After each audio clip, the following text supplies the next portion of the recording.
Hayley Matthews was instrumental in stunning the West Indies New Zealand in the opening match of the Women's World Cup, but it was Deandra Dottin's last over that secured the Caribbean side's path, even though the hosts needed only 6 in the final over. Shakra Selman was supposed to do the last over, but Dottin went to captain Stephanie Taylor and insisted that he had to give the ball for the last over, Matthews revealed after the match. The result was a 3-run win as Dottin took 2 wickets, Katie Martin and Jess Kerr returned the set pair, and Fran Jonas was run out as New Zealand fell painfully low. Shakra Selman, I believe, was meant to be bowled, and Deandra almost came to the staff and said to the staff, "Give me the ball." We think, why, you haven't bowled in international cricket for almost a year now. And yes, he just came and said give the ball. A player like Deandra, when he says give him the ball, you tell him, Matthews told a news conference on Friday, March 4th. Whether he bowls in a year or not, it doesn't matter. I think that's really good for our team. We have a lot of experience, and we've got a lot of experienced players that we can really do. Call. Once people call, they're about to get the job done, and she's a portrait of him today. I think towards the end of it all, everyone was very happy that we won, and he was able to do exactly what we knew he could do.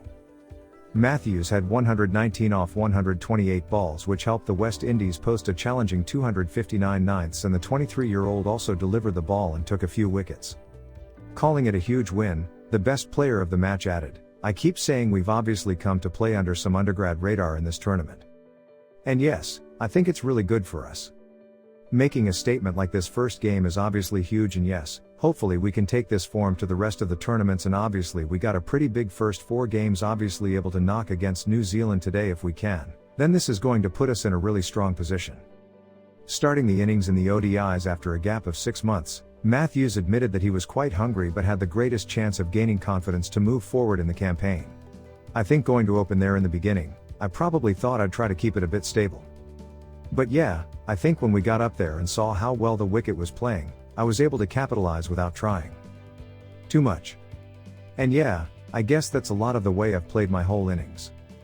Able to push." Meanwhile, New Zealand captain Sophie Devine says she is proud of the way her team has fought in the game despite not winning. "It was a game that flowed, that we're in it, then we got out of it, then we got back into it. It's a lot more proud of the way the girls are proud, even though they fought throughout the innings. I thought with the ball we were probably very rhythmic to start with, and we gave them quite a few runs and put them a little bit ahead of their way.